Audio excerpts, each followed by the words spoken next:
Assalamu alaikum everyone and very good afternoon to you all. Today I have selected my topic of discussion which is based on transgender in our country, and I would like to give focus on the socio-economic perspective of the transgender so-called hijra in our country. So first of all, I would like to divide my topic into three or four aspects, and I would like to give a focus on the socio-economic perspective first of all, and the cultural dependency, and also lastly the economic dependency, which is related to two or three variables in it. So I would like to give a short description and the evaluation based on some research and also some statistics I have worked on. So I would like to start my discussion with the flow that what are those transgenders. Well, that's I'm talking about here. So physically, if a human being born with a physical attire which is a boy, and also while growing up he feels that he is not totally a boy. Psychologically he is a woman or a girl, his attire being in a boy, but he's not totally a boy psychologically.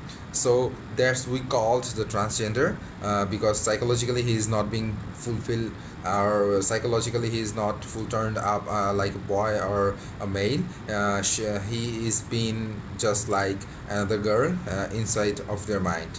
So there is another term called cisgender on this perspective, those who were psychologically being male after being some sort of what can I say, being born in a male body they are being female, and being born in a female body they are being male psychologically. There's the main summary of it. So now I would like to give some focus on which is the social dependency and also the social status their of their condition right now in our society and as well as our country. So from our very childhood, what we are taught from our schools and from our parents, there is many misconceptions and perceptions that we've been bearing out in this whole time. So I would like to break down all those in this system. So first of all, what we are being taught in our schools, colleges, and what are the main perceptions that we need to know before going into deeper discussion in this section. So first of all, those transgenders, they are totally normal human being from every perspective. Biologically, psychologically, they have the right, they have their basic right to ensure their psychological well-being or their physiological well-being in their perspective. Not being able to that, they have to be categorized in the male or female. They can be the cisgender, and also those are the terms that we don't use in our country. In our country there is so-called an umbrella term which is we call hijra, and the main conception here, which is so much intolerable and so much uneducational, because there's an umbrella term and there's the name of a whole community. At first, when in the primitive period they started living separate from our society, from the family, they were called hijra polli, and from that they are being marginalized, and also they are being suppressed and oppressed from every perspective and every corner of our society. So there's not a pleasant news for all. And from a different perspective of view, there are few variables I would like to talk on that. For a normal human being, what we are living in a standard condition. So for living in a standard condition, we need, obviously we need money, and secondly what we need our social status. The two most important thing that we need money, we need job for, and with those though they are connected the social status. So starting from their childhood they're being harassed, and those harassment started from their family, from their relatives, even sometimes some research say they are being raped from their childhood even once in their lifetime. 100% of them, at least once they're being harassed and at least once they're being raped in their lifetime. And even though their after they leave their family, because after some time they can't tolerate, or they can't bear anymore that they are not so-called normal in the eyes of their family members and all the other surrounding places or members in our society. So they're being marginalized, and they're being sought out from the family, and they live in a different zone, as we all know, in our country. So their social status is so long gone with this prospect, because they have no basic rights and identity in our society as well as in our country, and they're being culturally deprived from the very long time from a very long time in our country. And now let's hear from another perspective that we have been taught. We don't give any focus, or we don't give any sort of concentration based on our variables, or we can say what we're being taught from our childhood. There are so many misconceptions and perceptions that we're bearing throughout.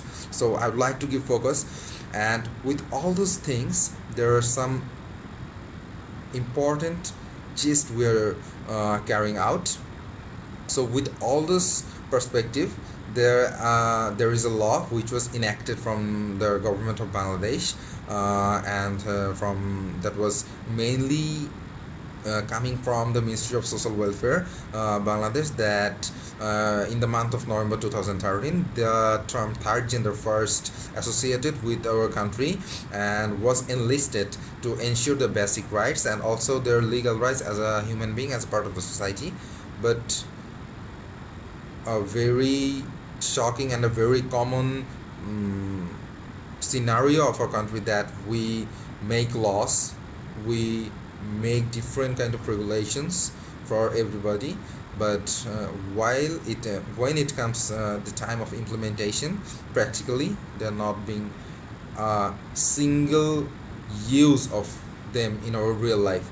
So even after they're being so-called third gender, and they're being enacted listed third gender identity as their basic right, but they are not giving their proper legal rights. So the implementation is so bad in our country right now, as we can see in this perspective, from the socio-economic perspective of the transgender that I'm talking about. And now there are also some basic conception I would like to talk about. There is a huge connection and correlation between educational status and the employment rate, because as we all know, educational status and educational background is so much important for getting a job in our day-to-day life. So being a transgender, being a cisgender, being a third gender in our society in Bangladesh, it is so tough, it is so hard to get a job if we do not have the perfect educational background, or if we do not have the perfect educational backup for ourselves, and we are not being qualified that enough. So after they're being dropped out because of harassment, because of every bit of harassment that go on in the society, in the family, psychologically, mentally, physically, abusement, everything, they are not being given the proper value in our society, and all this come together in a package, and they couldn't survive, and they've been marginalized within themselves, within their mindset. So first of all, I would like to give some research, and I would like to give some numbers which will indicate and show a real scenario why they're lacking behind, and what are the correlation between educational status and employment rate. So first of all, I'm going to talk about with their educational status and some statistics based on some research which was published on ResearchGate and in different websites, and also it is a vast research based on Bangladesh with the title Socioeconomic Perspective and the Challenges Faced by Transgender in Bangladesh, so-called Hijra, that we are talking about in our country. That's an umbrella term. So I would like to give you the numbers, and you will decide what's the main basic theme of it. So the primary education that we have been talking about from playgroup to class 5. So if we are meant in that research, they they made an inclusion of everybody, and the ratio was 71.42%, and it was done in 2019, so recent. So 71.42% of the transgenders were successful to complete their study up to class 5, and those that is the primary stage. And after that primary stage, we go and we enter in the high school. There's 6, 7, 8, 9, 10.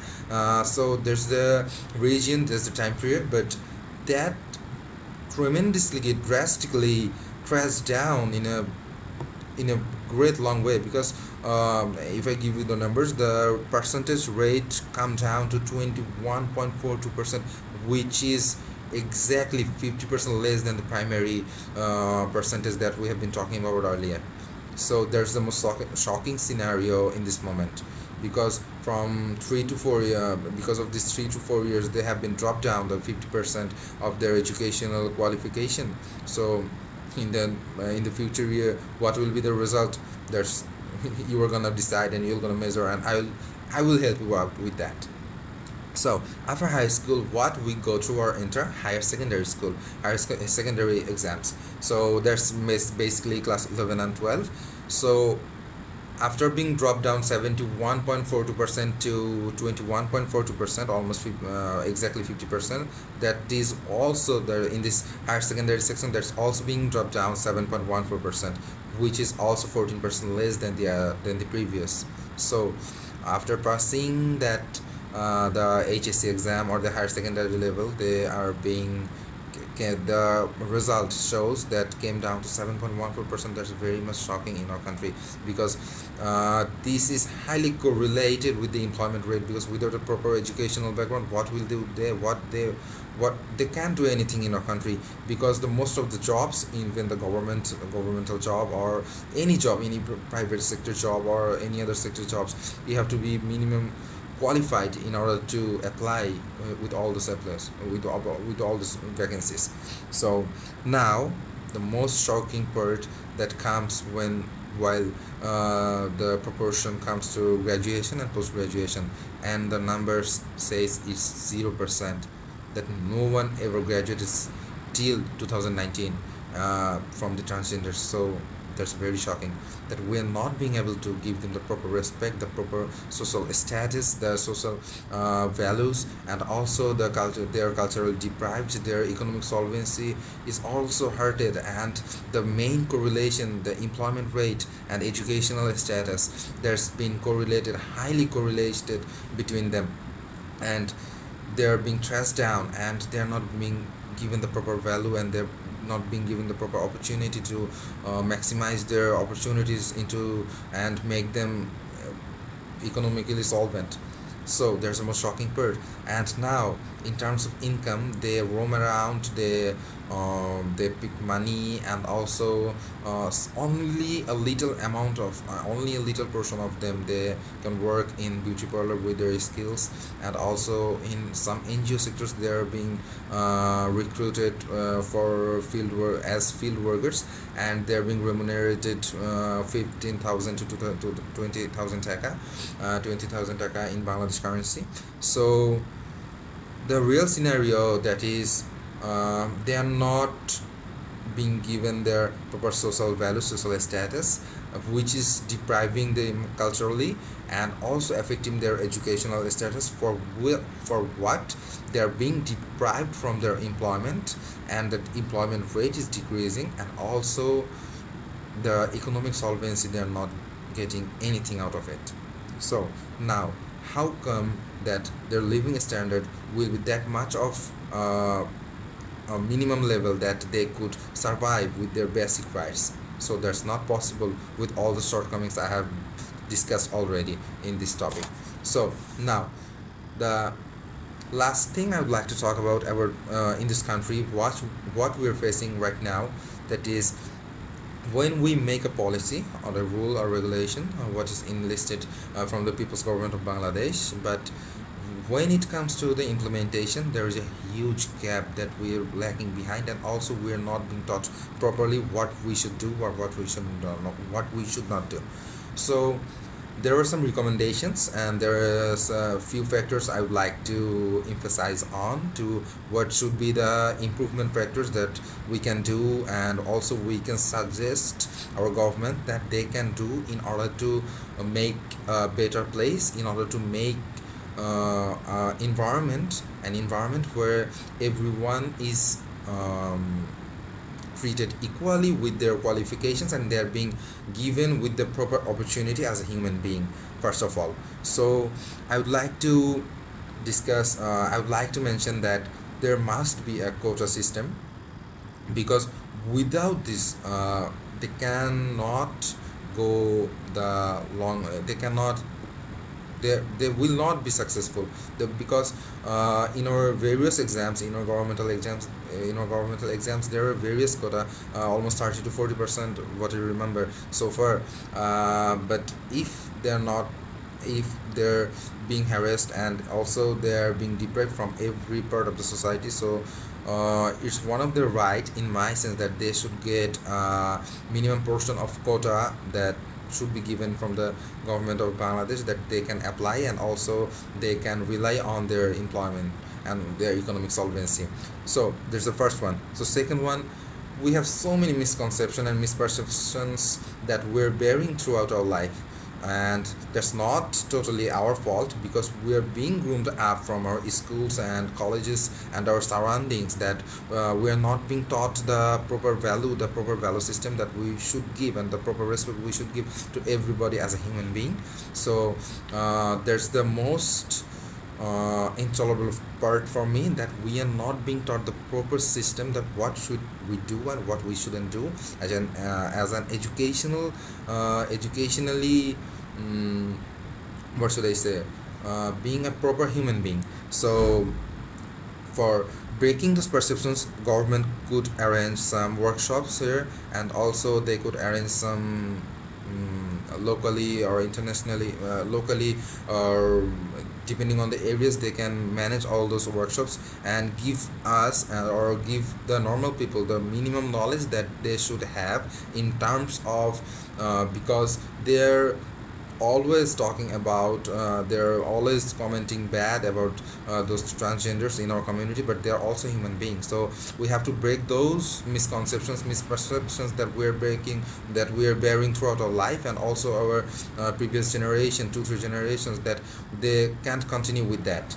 And also another thing I would like to mention, a database should be maintained, can be maintained, and also should be prepared, because of there are not so much in measurement, there are not so much of portions of transgender. So if our government can also relocate, and also they can manage a database system which will help the government to ensure the basic right, and also they can provide, from the government, they can provide those transgenders with some sort of skills, what they will be, in order, we don't know what anyone have in their mind, or anyone have the capability to do anything as a human being.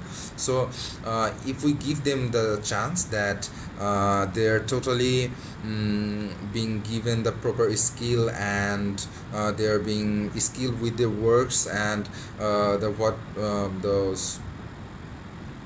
the main scheme, that is that's I'm talking about, that they will work on practically in different sort of, they can sew machine, but they can sew clothes, and also they can do many things, because they are also human beings, they have also those capabilities that I have, though all the people have. So if they're being given the proper chance and opportunity, they can make the best of out of themselves, and also make this place a better place to live for them and for us also, because as a human being, I don't think it's right to totally ignore people, as a totally ignore a human being which also like me, that they're not given the proper respect.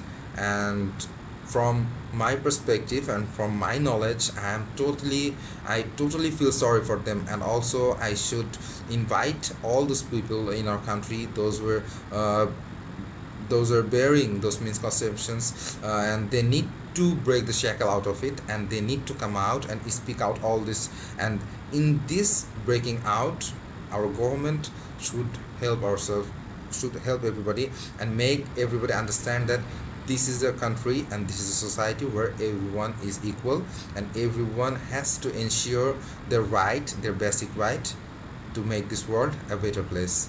Thank you.